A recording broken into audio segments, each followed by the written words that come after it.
চলতি পথে হঠাৎ দেখা যায় পথচারীর সাথে সাদা পোশাকধারী পুলিশ সদস্যের ধস্তাধস্তি। দেখে বোঝার উপায় নেই আসলে কি ঘটছে। নির্ভয়ে বাঁচতে চায় মিরপুরের পল্লবী এলাকার মানুষ।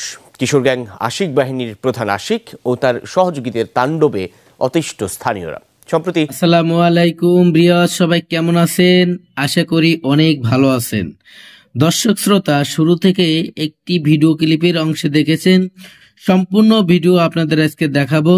প্রিয় দর্শক, আজকের এই ভিডিওটি যারা দেখার জন্য ওপেন করেছেন সবাইকে অনুরোধ করব সম্পূর্ণ ভিডিওটি কন্টিনিউ করবেন। প্রিয় দর্শক, খুবই গুরুত্বপূর্ণ ইম্পর্টিং কিছু তথ্য আছে।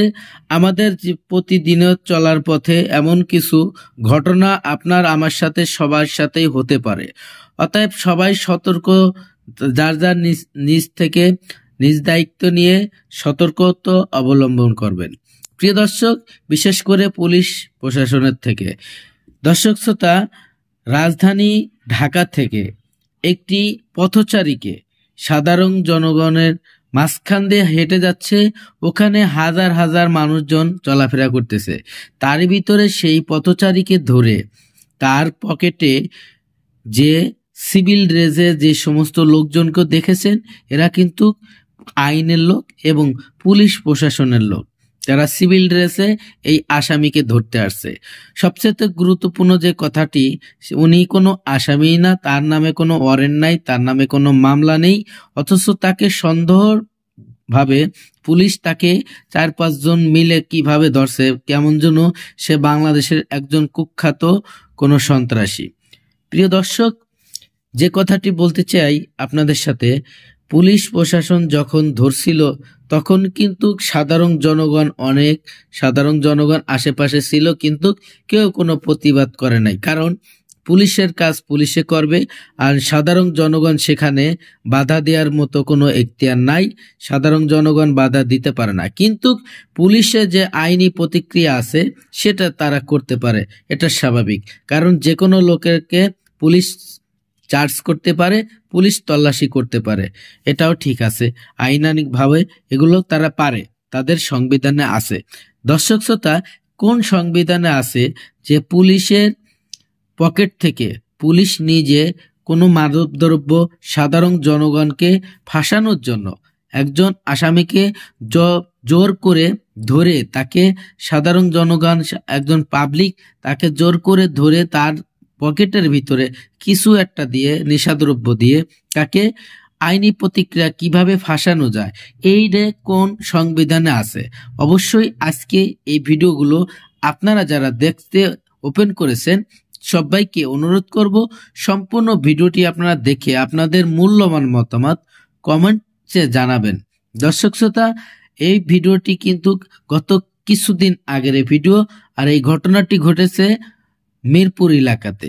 দর্শক, আমি বেশি কথা বাড়াইতে চাই না, গুরুত্বপূর্ণ সেই ভিডিওটি চলুন দেখে আসি। ভিডিওতে যাওয়ার আগে ছোট্ট করে একটি রিকোয়েস্ট করব, আপনি যদি আমার চ্যানেলে নতুন বন্ধু হয়ে থাকেন, ভালো লাগলে চ্যানেলটিকে সাবস্ক্রাইব করে রাখবেন, ভিডিওগুলো লাইক কমেন্ট শেয়ার করে দিয়েন বন্ধুদের মাঝে। পথচারীর পকেটে মাদক দিয়ে তাকে মামলার আসামি বানালো পুলিশ। পথচারীর নাম খলিলুর রহমান। ৭১-এর ক্যামেরায় ধরা পড়েছে সেই চিত্র। ছবিতে দেখা যায় পল্লবী থানার সাদা পোশাকধারী এএসআই একজন সোর্সের কাছ থেকে ইয়াবার প্যাকেট নিয়ে খলিলের পকেটে পুরে দিয়ে তাকে মারধর করতে করতে একটি অটোরিকশায় তুলে নেয়। ফজলে রাব্বির ক্যামেরায় আরও জানাচ্ছেন জেমসন মাহবুব। চলতি পথে হঠাৎ দেখা যায় পথচারীর সাথে সাদা পোশাকধারী পুলিশ সদস্যের ধস্তাধস্তি। দেখে বোঝার উপায় নেই আসলে কি ঘটছে।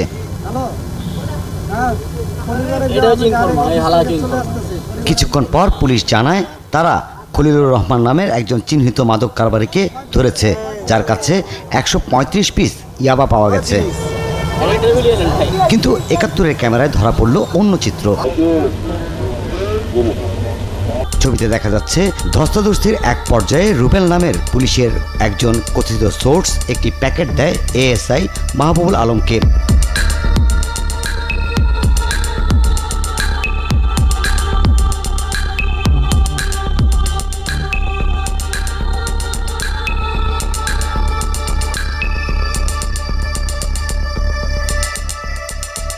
তিনি সেই প্যাকেট খলিলের পকেটে চালান করে উল্টো খলিলকে মাদক মামলায় আটক করেন।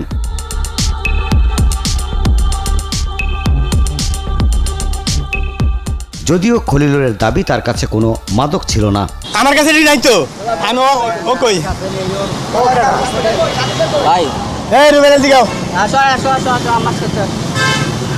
আমার ওরাটা কথা সামনে স্যার মোবাইল দিয়েছে ভাই, আমার তো কালকে সন্ধ্যাবেলা ধরছে, কি করব আমি তো? হ্যাঁ তো সে কালকে সন্ধ্যাবেলা, হ্যাঁ আর তোমাক ধরলাম এখন। তা আমার ধরার কি হলো? আমার কথা কইতেছে সোহেলের বিষয়ে, সোহেলের বিষয়ে কথা কইতেছে। তো কারো একদিন নিয়ে আসছি আমি।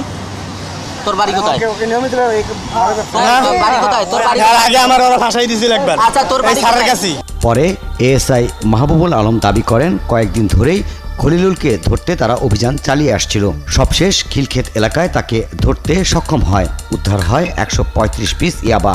যদিও খিলক্ষেত থানা এই এএসআই এর আওতায় কিনা সে বিষয়ে কোনো সদুত্তর দিতে পারেননি। আপনাকে মাদকের প্যাকেটটা দিচ্ছিল আরেকজন, উনি কি? আমাদের ওটা আটকের পর ধস্তাধস্তি করে খলিলুরকে উঠিয়ে নেওয়া হয় একটি ভাড়া করা সিএনজি অটোরিকশায়। এ সময় তাকে শারীরিক নির্যাতনা করা হয়। যদিও হাইকোর্টের নির্দেশনা আছে আসামি ধরতে বিনা পোশাকে আইনশৃঙ্খলা বাহিনী কোনো অভিযান করতে পারবে না। জেমসন মাহবুব, ৭১, ঢাকা। নির্ভয়ে বাঁচতে চায় মিরপুরের পল্লবী এলাকার মানুষ। কিশোর গ্যাং আশিক বাহিনীর প্রধান আশিক ও তার সহযোগীদের তাণ্ডবে অতিষ্ঠ স্থানীয়রা। সম্প্রতি জামিনে বেরিয়েই এক ব্যবসায়ীকে কুপিয়ে মারাত্মক জখম করে আশিক। চাঁদা না দেয়ায় ওই ব্যবসায়ীকে হাতুড়ি দিয়ে পিটিয়ে ও ছুরিকাঘাত করে পালিয়ে যায় আশিক বাহিনীর সদস্যরা। নৃশংস সেই ঘটনা ধরা পড়ে সিসি ক্যামেরায়, যার ফুটেজ এসেছে যমুনা টেলিভিশনের হাতে। বিস্তারিত জানাচ্ছেন সহকর্মী আশিক মাহমুদ, ছবি তুলেছেন শাফিন আহমেদ বাবু। সিসি ক্যামেরার এই ছবি গত ৩০ জানুয়ারির। দেখা যায় মিরপুর পল্লবী থানার লালমাটিয়া টেম্পো স্ট্যান্ড ঘটনার সুষ্ঠু বিচার চান তারা। আমাদের বড় একটা শাস্তি পাওয়া উচিত। এরকম করে করে কয়জন করে মেয়েরা বাচ্চা কাছে কোনো মানুষ তোকে প্রাণী বেঁচে যায়। আমার স্বামী ধরেন এই অবস্থা, হ্যাঁ একলা কাজ করে আমার সংসারটা চালায়, হ্যাঁ যদি একটা কিছু একটা দুর্ঘটনা মরে যেত আমার এই সংসারটা কে দেখতো? আশিক বাহিনীর যাতে এরকম ধরনের কোনো তৎপরতা, চাঁদাবাজি, গুন্ডামি, মানুষকে হয়রানি করা কিংবা মানুষকে যাতে না মারে, সেজন্য তার একেবারে সর্বোচ্চ শাস্তি যা হয় তা আমরা দাবি করতেছি। ঘটনাস্থল ঘুরে যায় দূরে না খুব দিছে, বুঝি কি জানি সুইচ দিলে বাইরে যা ফট করে খুব দিছে, কয়েকটা ৩-৪টা নিচে না খুব দিছে, তো দৌড়িয়ে গেছে। তারপর ও গেছিল তোর কোনো ভরে দিন ৪-৫ জন দৌড়ে আনছে, মানে দৌড়ে পড়ে যাওয়ার পর ফিরে আবার মনে করেন মানে পড়ছে, একবার তো পড়ছে ফিরে আবার পড়ছে। ওই একজন আমি চিনি, যেটা একজন নাম হলো মনে করেন নাম যেরকম ওই যে আশিক নাকি জানি, অত কিছু, আর বাকিটা এত লোক তো চিনি না। ব্যবসায়ী শাহিনের ওপর হামলার ঘটনায় ১৪ জনের নামে মামলা করা হলে ধরা পড়ে লিমন নামের একজন। তবে এখনও অধরা সন্ত্রাসী আশিক। এ বিষয়ে জানতে চাইলে কথা বলতে অপারগতা জানায় পুলিশ। কিশোর গ্যাংয়ের এমন দৌরাত্ম্য এখন মিরপুরের নিত্যদিনের ঘটনা। তবে ভয়ে মুখ খুলতে চায় না কেউ। একটা মানুষের চাকু মারা, পার মারা, এটা ভালো মানুষে করে খারাপ মানুষে। এদিক থেকে এক গ্রুপ আসতেছে, এই গ্রুপে ধরে দেয়, ওই গ্রুপ যাইতেছে, ওই গ্রুপে ধরে দেয়, এই অবস্থায় চলতেছে এখন রেগুলার এরকম হইতেছে। বাধা দিতে গেলে কই বোঝা তোর মারে ভালো, অথবা একটা পিস্তল মারলো, একটা চাকু মারলো, এই অবস্থায় চলতেছে এই কিশোর গ্যাংয়ের অবস্থাটা। এলাকাবাসীর অভিযোগ, দিন দিন বেপরোয়া হয়ে উঠছে মিরপুরের যুবলীগ নেতা খালিকুজ্জামান জীবনের ছেলে আশিক। তার বাবা স্থানীয় এমপি ইলিয়াস মোল্লার অনুসারী হওয়ায় অনেকেই এড়িয়ে চলে তাদের। বাবার রাজনৈতিক পরিচয়ের ছত্রছায়ায় এলাকায় ত্রাসের রাজত্ব কায়েম করেছে সে। গত ১৯ ডিসেম্বর গ্রেপ্তার হলেও সম্প্রতি জামিনে বেরিয়ে আবারও বেপরোয়া হয়ে উঠেছে আশিক।